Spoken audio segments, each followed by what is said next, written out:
In the most prestigious high school in South Korea where the 1% gathers, Han Ji-woo fails to fit in. He used to be the smartest student in his old humble school, but here surrounded by geniuses, he is one step from the bottom of the class, especially in math, which is considered the most important subject to get into college. His classmates are rich, so they can afford tutors and boot camps, but Ji-woo is on student welfare and can't afford such things. His math teacher Mr. Kim Gun-ho reminds him these grades won't be enough to get into a prestigious college and asks Ji-woo to consider transferring. One night, Ji-woo's roommates give him money so he can sneak out and get some snacks and alcohol for everyone, but on his way back, Ji-woo is caught by the night guard Lee Hak-seong. The following morning, Mr. Kim tries to get him to confess who else was part of this plan, but Ji-woo values loyalty and stays silent. This catches his classmate Park Dong-hoon's attention but also gets him temporarily kicked out of the dorms. After class, his roommates try to give him some money as thanks and are shocked to hear Ji-woo doesn't want it because they're friends. They discuss the possibility of bringing in late-night snacks through other routes, but this has been impossible since Hak-seong started to work as a guard. They call him the commie officer because he's a North Korean defector. Later, Hak-seong goes to see his doctor, who tells him working as a night guard isn't good for his health and relying on sleeping pills causes his biorhythm to be off. Hak-seong reminds him that it's the only job he can get as a defector, so unless the doctor can get him a position somewhere else, he'll take the pills. Afterward, Hak-seong returns to his lonely apartment, where he spends his time feeding his turtle, drinking strawberry milk, and doing Sudoku puzzles. The following day, Ji-woo is kicked out of the dorms. Boram teases him on his way out, saying she thought he could be more than a loser, but it seems she was wrong. A couple of hours later, Ji-woo has returned to his family apartment, which he cleans before his mother comes back from work. She's a widow that has always worked very hard to raise him, so she's very proud of seeing her son in such an important uniform. Not having the heart to tell her he needs a place to sleep, Ji-woo says instead that he only came to visit her and he must return to the school before it gets too late. It begins raining on his way back, so Ji-woo tries to hide in the school's abandoned lab, but he's found by Hak-seong. The guard feels bad when he hears Ji-woo doesn't have a place to stay, so he invites him back to his office. While Ji-woo sleeps, Hak-seong finds the very hard math homework that Ji-woo couldn't finish. As soon as the sun raises, Hak-seong kicks Ji-woo out. The boy goes to his math class and is shocked to find his homework has been done by Hak-seong. Not only that, all the answers are correct. Boram notices this and wants Ji-woo to show the teacher, but he asks her to keep quiet. After class, Ji-woo goes to thank Hak-seong for the help and asks him to teach him how to do it, but Hak-seong just kicks him out again. Later, in the studying room, Ji-woo hears even his classmates' private tutors have trouble with some of these math problems, which indicates how special Hak-seong is. Ji-woo starts following him around, begging to be tutored, but Hak-seong won't pay attention to him. One afternoon, while he's taking out the trash, Hak-seong overhears the teachers talking about welfare students with uncaring parents and inferior complexes, and Mr. Kim includes Ji-woo on the list. When Ji-woo approaches him to ask for tutoring again, Hak-seong tells him it's better to transfer and that self-pity isn't a badge to carry because it gets you fixated on tragedy. Ji-woo explains how angry it makes him that others can have opportunities he can't, so Hak-seong gives in and accepts to tutor him. He only asks for Ji-woo to pay him with strawberry milk. The next day, Hak-seong visits his friend in Gi-chol, who helped him come to South Korea because he works as Seoul's North Korean defector support lead. Together they play board games and chat about life, and when Gi-chol gets Hak-seong the lamps he needed as a gift, Hak-seong insists on paying for them because he didn't come to this country for charity. When night falls, Hak-seong puts the lamps inside the abandoned lab so he can teach Ji-woo there in secret. There are 3 rules Ji-woo must follow. 1. Nobody must know about these classes. 2. No questions other than math. And 3. Hak-seong will teach math but he doesn't want to hear anything about grades or tests. After Ji-woo promises to follow all the rules, Hak-seong gives him the first exercise, finding the area of a triangle. Ji-woo solves it quickly, pointing out this is a middle school problem, but Hak-seong tells him he's wrong by drawing a full circle around the triangle. Feeling tricked, Ji-woo thinks it's unfair because Hak-seong has given him the wrong question, but Hak-seong's point is that he's approaching problem solving the wrong way. Yes, finding the answer it's important, but understanding what the question is, that's what is even more important. Math is all about the process of finding a solution. When Ji-woo shows an understanding of the concept, Hak-seong calls it epsilon as he has a flashback of how a younger he and a friend received a fancy pen as a prize for their academic success. Epsilon means small and insignificant, trivial even. After the class is over, since Ji-woo still doesn't have a place to go, Hak-seong allows him to stay with him. Ji-woo discovers that Hak-seong loves listening to classical music on an old cassette player, so they chat about classical composers for a while, which helps Hak-seong avoid Ji-woo's questions about his past. The cassette is worn out and has a bad sound quality, so Ji-woo plays the songs on his phone, the quality of which fascinates Hak-seong and helps him sleep deeply for the first time in ages. In fact, he stays in bed until late the next morning, and when he wakes up, Ji-woo has already left for class. Mr. Kim has some important news for his math students. Instead of having finals, his class will participate in the prestigious Pythagoras math competition, which will count as their exam. The teens aren't happy about this since they only have 2 months to practice, but Mr. Kim expects them all to win gold.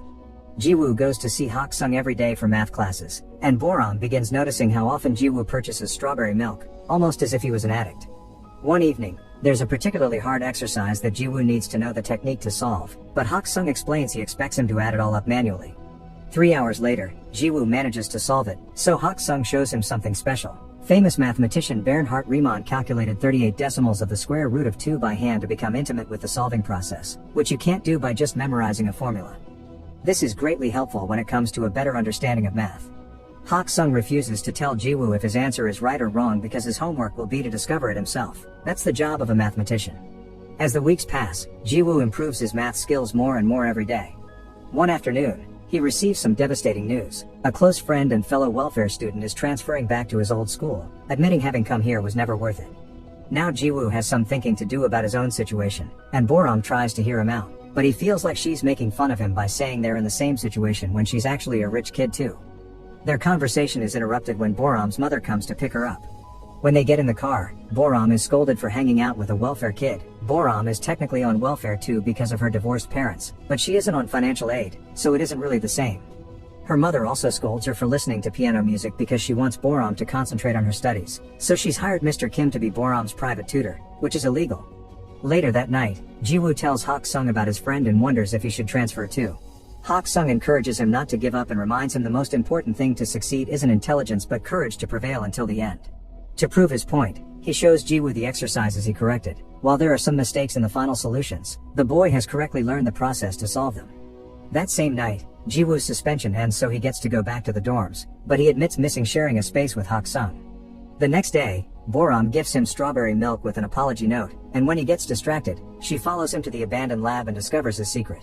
After thanking Hak-seong for taking care of Ji-woo, she asks if she can come over from time to time, and Hak-seong accepts as long as she keeps it a secret too. Boram also calls him Kami officer and this confuses Hak-seong. He may be from North Korea, but he never served in the military. For a reason he doesn't bother to explain, he was exempted. At that moment, they notice a group of students sneaking around the campus, but having learned what happened to Ji-woo last time, Hak-seong decides to do nothing about it.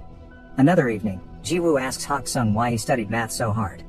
He explains that at first, he did it for the scholarship and the sake of his family, but the more he learned about it the more beautiful he found it, so he fell in love with it. Then, they call Boram to join Hak-seong at the piano so he can teach her a cool little trick, assigning a note to each digit. The two of them make a beautiful melody by playing the number pi. During the next math class, Ji-woo corrects Mr. Kim's answer to an exercise using the logic Hak-seong taught him about incorrect questions. However, Mr. Kim scolds him for it. The answer may be correct, but it's not what the examiner intended, and that's the only thing the students need to worry about, giving the solution that is expected, not the one that is right. It's all about test technique, but Ji-woo doesn't accept this and replies he'll still give the right answer on the test. Considering him rude for such attitude, Mr. Kim makes him stand outside the door for the rest of the class. Afterward, Ji-woo informs Mr. Kim that he won't be transferring. In the afternoon, during another of Hak-seong's visits, Gi-chul gives him a smartphone so he's easier to find. Hak-seong happily shows it to Ji-woo later, and the boy can't help noticing he's reading long theses on this tiny screen. To help, Ji-woo asks a classmate to sneak him into the computer lab so he can print the entire document and gift it to Hak-seong. The next day is the Pythagoras test. Ji-woo is doing wonderful thanks to Hak-seong's lessons, and while Boram starts well enough by remembering the music, she soon gets frustrated. Pressure takes a toll on her, and she ends up leaving the classroom without finishing the exam. Her mother makes her stay home to avoid shame and lies to the school, saying that they'll go away on a trip. When Ji-woo tries to contact her, all his texts are ignored. In the evening, Ji-woo and Hak-seong go to a classical concert that Boram got them free tickets for because her family's company sponsors it. Boram never shows up, but at least Hak-seong enjoys it so much that he's moved to tears. Afterward, Hak-seong invites Ji-woo to have dinner at his place, which makes Ji-woo realize this is the first time he sees Hak-seong eat. That same night, someone leaks the Pythagoras test on the internet, causing trouble for the teachers, who now must find the student that did it if they don't want the education board to fire them. Meanwhile, Ji-woo and Hak-seong go to a bookstore to do some shopping, and a stranger recognizes Hak-seong. This man also comes from North Korea and calls Hak-seong doctor, remembering him from the days Hak-seong taught classes at the university he attended. The man also calls Hak-seong the famous mathematical genius and thinks Ji-woo is his son, which puts them in an awkward situation. Hak-seong thanks the man for the memory and rushes to leave the store, refusing to answer Ji-woo's questions. When he gets home, Hak-seong remembers the good times he used to have with his son Lee Taeyeon, like having dinner together, getting the turtle, and buying strawberry milk because it was Taeyeon's favorite. The next day, some important news appears on TV. The Riemann hypothesis, one of the most important mathematical problems, is about to be solved by a famous North Korean called Lee Hak-seong. So far it's still ongoing review by a board of scholars. Professor Oh on TV tells the story of how he entered a math Olympiad when he was a kid and met Hak-seong, who represented the North while Oh represented the South. They both were given a fancy pen by a famous mathematician and Oh still has it to this day. Both Gi-chul and Ji-woo see the news, and it's Ji-woo that finds Hak-seong first to ask him about it. However, Hak-seong gets angry and asks him to never mention the Riemann hypothesis again. Meanwhile, Mr. Kim is having trouble with the test incident because his reputation is on the line, but when a coworker reviews the security tapes after a student passed on some rumors, he finds his salvation.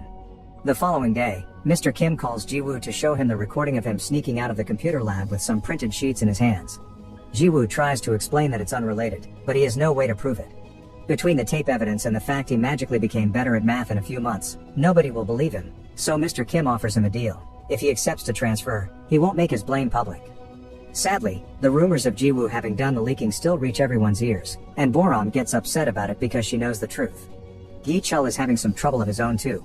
North Korea is angry that the South is taking Hak-seong's achievements, especially since these discoveries are tied to military encryption, so the niche wants Gi-chul to convince Hak-seong to appear on TV to clarify matters.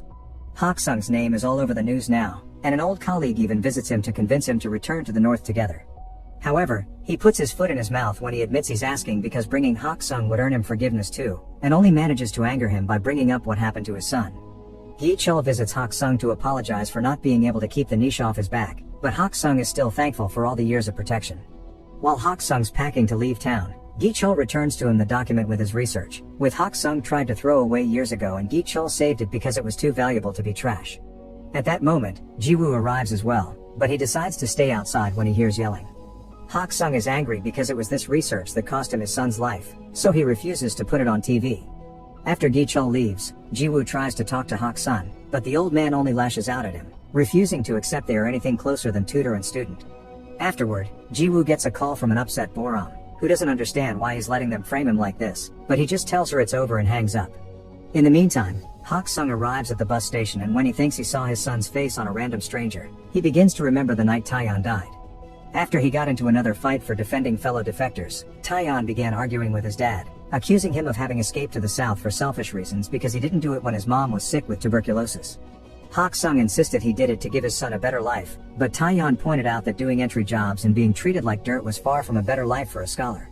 After wishing his dad to enjoy his life with only math as a company, Taeyeon ran away and tried to go back to the North by swimming, but he was shot on sight by Border Patrol. Back to Ji-woo, he sneaks into his home to use her mother's stamp on the transfer papers while she's sleeping. The next morning, he hands the papers to Mr. Kim, who tells him he did the right thing. Hak-seong is hiding in a hotel while Gi-chul searches for him to take him to the TV show, and he is surprised to get a call from Boram telling him about Ji-woo's transfer. That afternoon is the Pythagoras Award ceremony.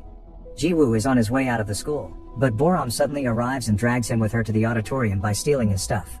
Professor Oh opens the ceremony with a speech about the recently proven theory, and that's the moment Hak-seong decides to interrupt, having rushed over to the school after freeing his turtle on the river. He presents his pen as proof of his identity, so Professor Oh receives him with open arms and allows him to give a speech too. After making a joke about his work as a guard, Hak-seong confesses he was the one that taught Ji-woo math and presents the printed thesis as proof that he didn't leak the test. He also reveals that it was Mr. Kim that leaked the test to his private students, which causes Mr. Kim to leave with anger and shame. Then, Hak-seong shares a bit of his story. He defected North Korea so he could study math properly, because his own government was using his research to build weapons. He wants his math to be used to find jobs and get into good colleges, but such greed cost him his son's life. Hak-seong is ashamed of his choices, yet Ji-woo never saw him that way and stayed loyal to his secret until the end even if it would cost him his future. Crying, Hak-seong apologizes and thanks Ji-woo for believing in him, and such speech makes Gi-chul, who has been listening all along, leave without even asking about the TV interview. He does, however, wait for Hak-seong outside and offer him a ride. After throwing away the smartphone he had gifted him, Gi-chul reveals a little surprise for Hak-seong, a new, legal passport that marks Hak-seong as a South Korean citizen, and tickets for him to leave town so the niche can't find him for a while. Gi-chul will probably get fired for it, but he thinks it's worth it. Sometime later, Gi-chul visits Ji-woo to give him the gift Hak-seong left for him, the famous pen and the first draft of his thesis. 3 years later, Ji-woo and his college class visit the prestigious Oberwolfach Research Institute for Mathematics. Hak-seong is working there now, and Ji-woo surprises him with some strawberry milk and a hug before diving into a long talk about math.